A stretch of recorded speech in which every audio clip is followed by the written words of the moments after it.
আসসালামু আলাইকুম everyone, welcome to Neela's food kitchen. আশা করছি আপনারা সবাই অনেক ভালো আছেন। আজকে আমি আপনাদেরকে ভিন্নধর্মী একটি পুডিং তৈরি করে দেখাবো। অনেক কিছুর পুডিংই তো আপনারা খেয়েছেন, কখনো কি চা দিয়ে পুডিং তৈরি করে খেয়েছেন? যদি না খেয়ে থাকেন তাহলে চলুন আজকে আমরা চা দিয়ে পুডিং তৈরি করি। চা দিয়ে তৈরি এই পুডিং খেতে আলহামদুলিল্লাহ অনেক মজার। আর এই চায়ের পুডিং খেলে আপনারা একই সাথে চা এবং পুডিং দুটোরই টেস্ট পাবেন। সো আর কথা না বাড়িয়ে let's go to Neela's food kitchen. প্রথমেই চুলায় একটি প্যান বসিয়ে তাতে দিয়ে দিচ্ছি 1 কাপ পানি। এবার পানির মধ্যে দিয়ে দিচ্ছি একটি তেজপাতা। তেজপাতাটাকে আমি ছোট টুকরো করে কেটে নিয়েছি। তারপরে দিয়ে দিচ্ছি 2 থেকে 3 টুকরো দারুচিনি। আরও দিয়ে দিচ্ছি 4-5টি এলাচ। লং দিয়ে দিচ্ছি 4 থেকে 5টি। এবার জাল করে এতে বলক তুলে নেব। পানিতে বলক চলে এসেছে। এখন চুলার মিডিয়াম আছে আরও 1 মিনিট পর্যন্ত জাল করে নিব। পানিটা ভালোভাবে জাল করে নিয়েছি। এখন আমি এর মধ্যে দিয়ে দিচ্ছি 2 টেবিল চামচ চা পাতি। এবার চা পাতিটাকে আমি আরও 1 মিনিট পর্যন্ত জাল করে নিব। চা পাতি ভালোভাবে জাল করা হয়ে গিয়েছে। এখন আমি চুলাটা বন্ধ করে দিচ্ছি। এবার আমি চাটা ছেঁকে নিব। তার জন্য একটি গ্লাসের মধ্যে আমি একটি ছাঁকনি দিয়ে দিচ্ছি। এবার আমি চাটা ছেঁকে নিচ্ছি। এবার চুলায় প্যান বসিয়ে তার মধ্যে দিয়ে দিচ্ছি 1 লিটার তরল দুধ। এখন এই দুধটাকে অনবরত নেড়ে নেড়ে জাল করে আমি 1 লিটার থেকে হাফ লিটার করে নিব। 1 লিটার দুধ জাল করে আমি হাফ লিটার বানিয়ে নিয়েছি। এখন আমি দুধের মধ্যে দিয়ে দিচ্ছি 1/4 কাপ চিনি। তবে মিষ্টির পরিমাণ আপনারা আপনাদের স্বাদ মতো আরও বাড়িয়ে বা কমিয়ে দিবেন। আরও দিয়ে দিচ্ছি 1/4 কাপ গুঁড়ো দুধ। গুঁড়ো দুধটা দেওয়ার ফলে পুডিংটা খেতে আরও বেশি টেস্টি হবে। এবার আমি নেড়েচেড়ে গুঁড়ো দুধটাকে লিকুইড দুধের সাথে ভালোভাবে মিশিয়ে নিচ্ছি।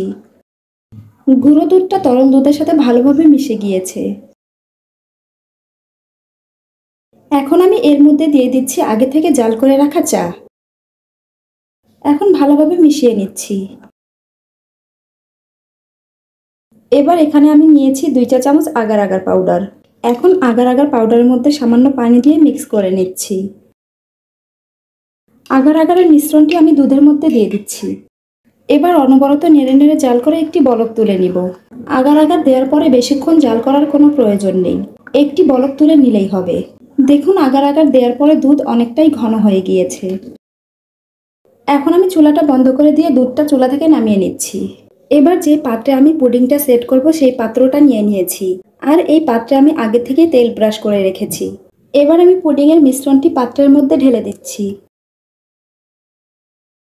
এখন এই মোলটিকে ঠান্ডা হওয়ার জন্য আমি রেখে দিব।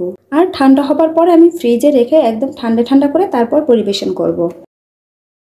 ফিরে আসলাম পুডিংটা একদম ঠান্ডা ঠান্ডা হবার পরে। আমি পুডিংটাকে ফ্রিজে রেখে একদম ঠান্ডা ঠান্ডা করে নিয়েছি।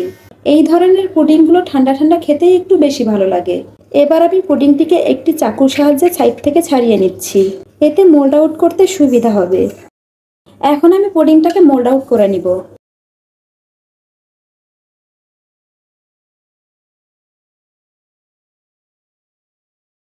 দেখুন পুডিংটা আমি মোল্ড আউট করে নিয়েছি।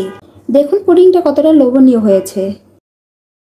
দেখার সৌন্দর্যের জন্য আমি উপর থেকে কিছু স্প্রিঙ্কল দিয়ে দিচ্ছি। এটি অপশনাল, না থাকলে না দিলে চলবে।